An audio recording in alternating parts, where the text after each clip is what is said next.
We all had that one guy in the neighborhood you just knew not to fuck with.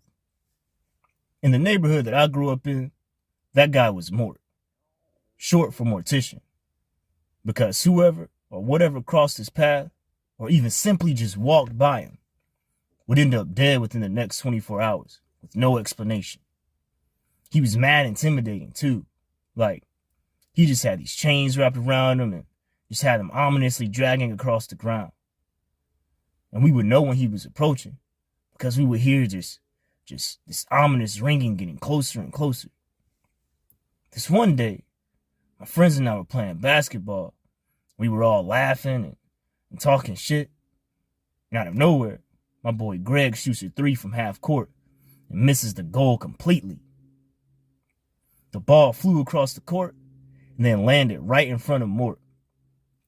The ball rolled a bit and then it hit his shoe. And as soon as that shit touched his foot, the ball melted instantly. Mort pointed towards his pocket and then pointed at us. So Greg checked his pocket, right? And then there was a note in it. And the note said, "'Tis a duel at dawn." Then we all looked up and Mort was gone. Now, I know what you're thinking. Trash the note and pretend like it never happened. And you're right to think that. Shit, I suggested that same thing.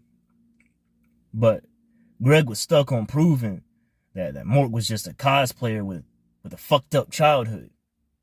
So the next day, we pulled up to the court at 6 a.m. sharp.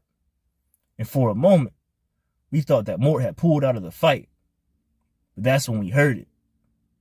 The ominous ringing. When we saw Mort approaching with a trail of destruction behind him. My friend Isaac was just like, "Yeah, we like that shit." Then Mort just stopped. Then I noticed that one of his chains were missing. I was like, "Hey, does he look a little different to you guys?" Then out of nowhere, Greg just had a chain wrapped around his head and twist his shit backwards. I was behind Greg, but we were making eye contact. Then he just said, "Run." Then his body just dropped. Isaac was about to scream, but before he could let it out, the chain wrapped around his neck too. And then a black hole just formed behind him and he got pulled into a void of eternal suffering, never to be seen again. After seeing that, I took Greg's advice and ran.